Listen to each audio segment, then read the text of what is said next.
Hi everyone, this is Heather Solis, and this is my 5E lesson for Dr. Ortiz's CI 5304 class, Integrating Math and Science. Math will be about geometry, which would be specifically 3D shapes and solids, while science would be looking at the physical properties of matter.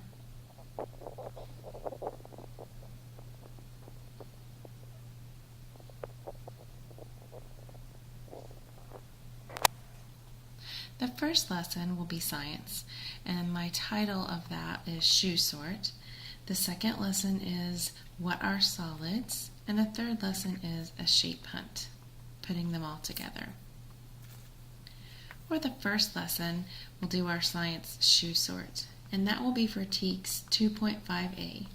The students will be able to classify matter by physical properties, including shape, mass, temperature, flexibility, and whether or not the material is liquid or solid.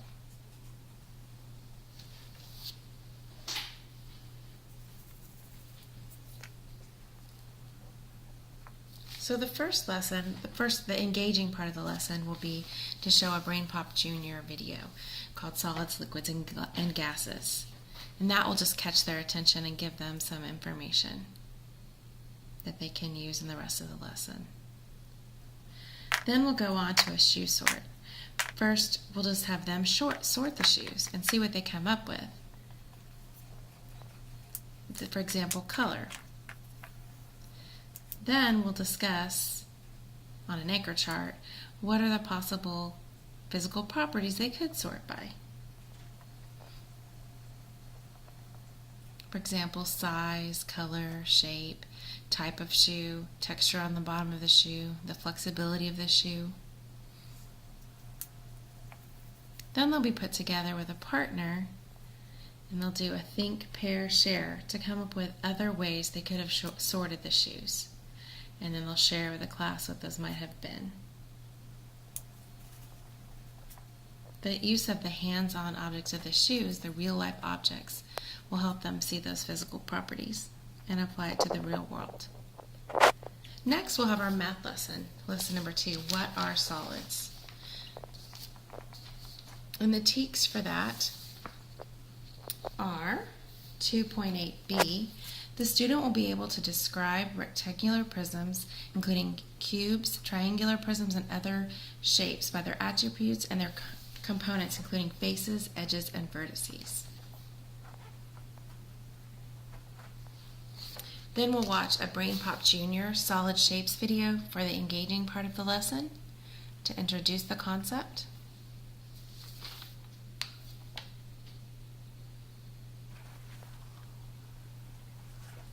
Then I'll have them sort 2D and 3D shapes, the little shape that we have in the classes. And we'll discuss the shapes, the 3D shapes and their vertices, their edges, and their faces, and how those two are different and how they're the same. Next, we'll create they'll fill out the worksheet by cutting and pasting to identify and sort the 2D and 3D shapes. And then together as a class, we'll make the My 3D Shapes book. And together, we'll complete each page, and then they can use that as a reference as they're working on this unit. The nice thing about the book is it talks about the different vertices, faces, and edges, but it also has them draw the shape, provide a real-world example, and I will have them describe it based on those characteristics as well.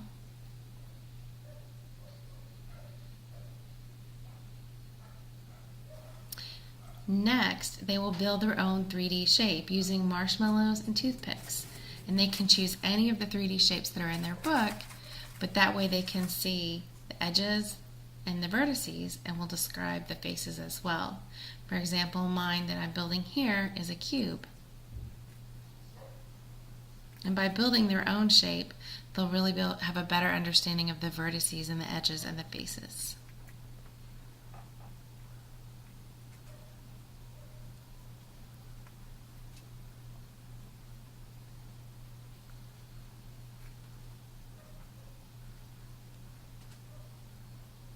The marshmallows are the vertices, the toothpicks are the edges, and then we'll talk about the faces as well. After that, we'll do an assessment, and that will be a 3D shape summary that makes them list all of those attributes of the shapes that they just learned about.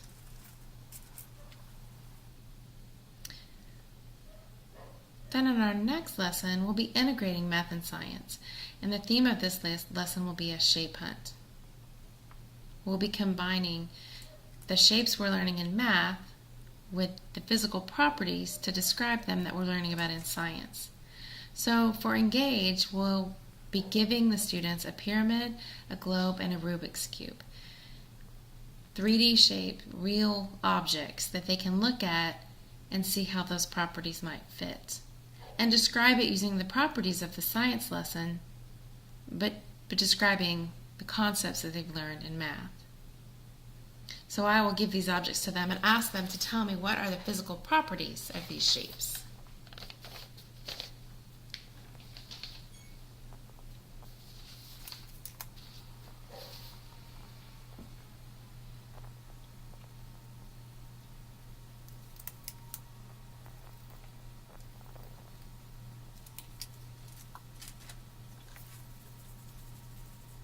Next, the students will go on a 3D shape hunt in the classroom, or you could even do it around the whole school, like go to the library, the cafeteria, somewhere else, and look for 3D shapes. Find real objects that actually are 3D shapes. Then next, we'll have a Guess My Mystery Shape, and the students will have to choose an object and then write clues to help someone identify what that object might be based on the math concepts and the science concepts of the matter, the physical properties, as well as the math, the 3D shapes. And finally, the assessment for this last lesson would be STEMscope's Math Connections, which integrates those two concepts together but shows that there's an understanding of both.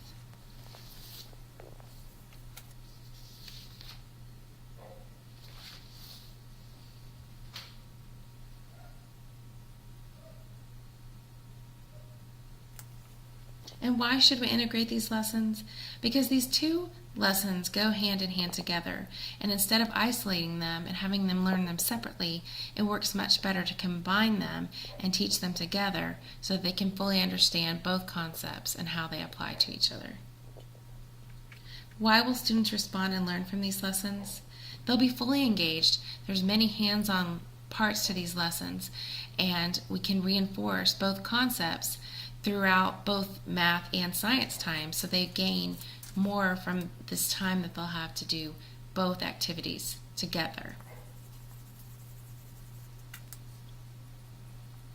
The 5E lesson plan structure helps students to learn by doing, having hands-on activities, and it helps remind the teachers what we need to be doing in each of the stages to help them truly learn the concepts we're presenting.